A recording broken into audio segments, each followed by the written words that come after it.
Bienvenidos. Hoy no venimos a hablar de la televisión como simple entretenimiento, sino como un espejo deformante.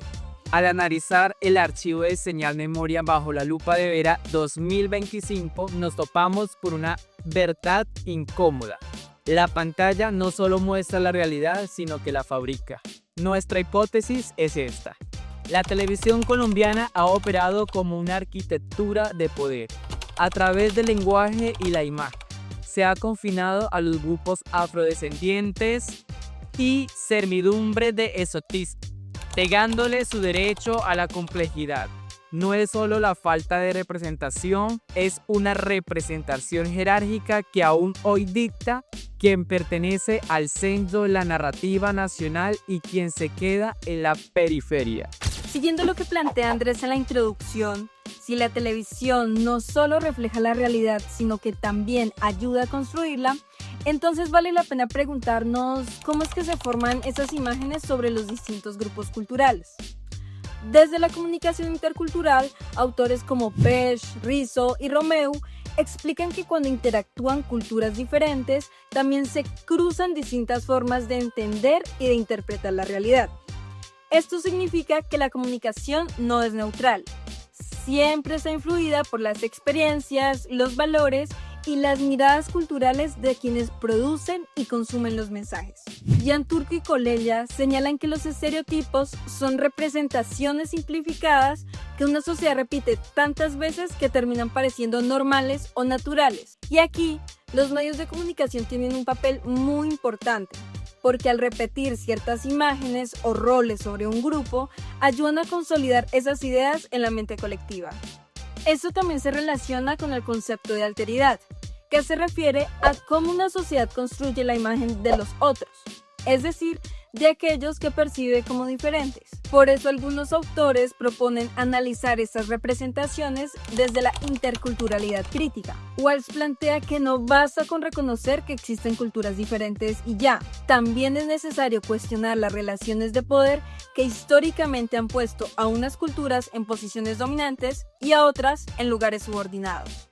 En otras palabras, cuando analizamos lo que aparece en televisión, no solo estamos viendo personajes o historias, también estamos viendo cómo una sociedad define quién tiene voz, quién queda en segundo plano y qué identidades se vuelven visibles o invisibles.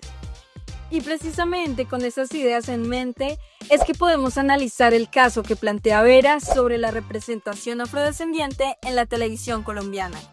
Como objetivo vamos a analizar las relaciones del poder y las voces exhibidas en la construcción de la memoria colectiva. Para profundizar en cómo se traman nuestras realidades culturales, es imperativo analizar el estudio del caso de Vera. Y es que el autor se plantea una pregunta fundamental, que es cómo han construido los medios un sentido sobre la diversidad cultural en Colombia. Y es que al observar el archivo histórico notamos que el propósito de estas producciones no era solo informar, sino establecer marcas y patrones culturales que definen quién pertenece y quién es el otro en nuestra sociedad. Esta trama inicial nos muestra la visibilidad de que no siempre es el sinónimo de una inclusión real. Al analizar el caso bajo la lente de la comunicación intercultural, identificamos cómo las tensiones del poder son evidentes, porque ¿quién decide qué historias llegan a la televisión? Son evidencias que muestran que estas decisiones suelen responder a intereses institucionales o de mercados políticos que en un estado de determinación folclorizando a las comunidades. Como señalan Pesch y Rizzo, la comunicación no es un proceso neutro y es aquí donde se legitimizan ciertas identidades mientras que otras quedan en la periferia. En la televisión colombiana, la identidad afro ha sido a menudo narrada desde afuera, restándole agencia a los propios protagonistas de su cultura.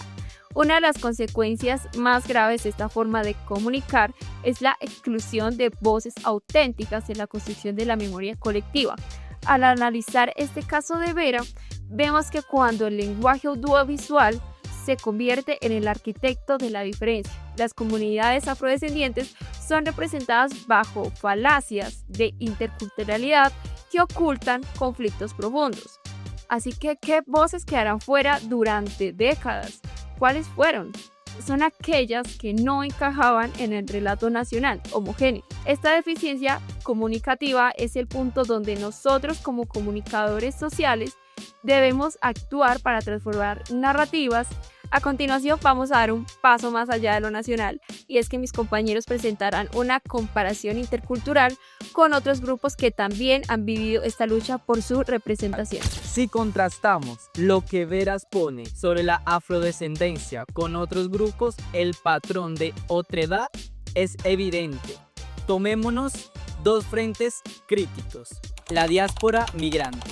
Al igual que se hizo con lo afro, al migrante se le despoja de su nombre propio para convertirlo en una estadística de riesgo o un objeto de caridad. El lenguaje mediático construye una amenaza invisible que justifica la exclusión. Lo segundo, la cuestión indígena. El indígena solo es relevante si está en una protesta o si viste sus trajes ancestrales.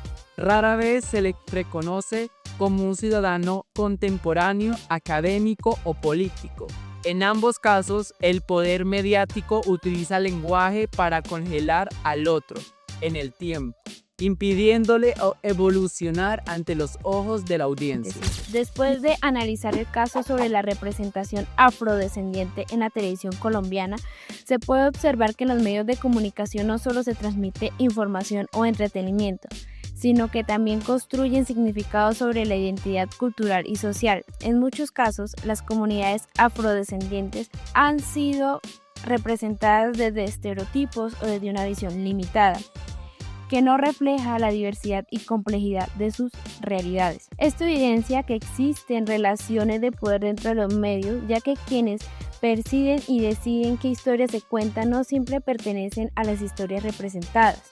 Como resultado, algunas voces quedan invisibilizadas y se refuerzan imaginarios sociales que pueden afectar la forma en que la sociedad percibe la diversidad cultural en Colombia.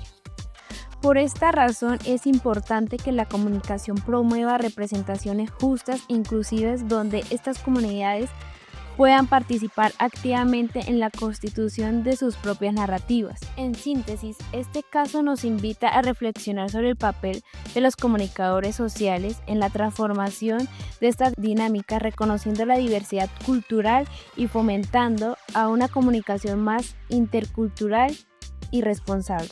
El análisis de Vera nos deja claro que la memoria no es estática.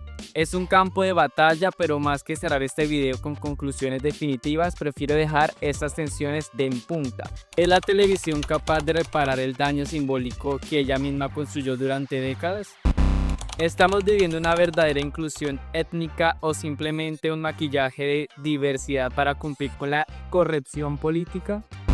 ¿Quién tiene hoy el control del lenguaje, el que aparece en cámara o el que decide qué historia merece ser contada?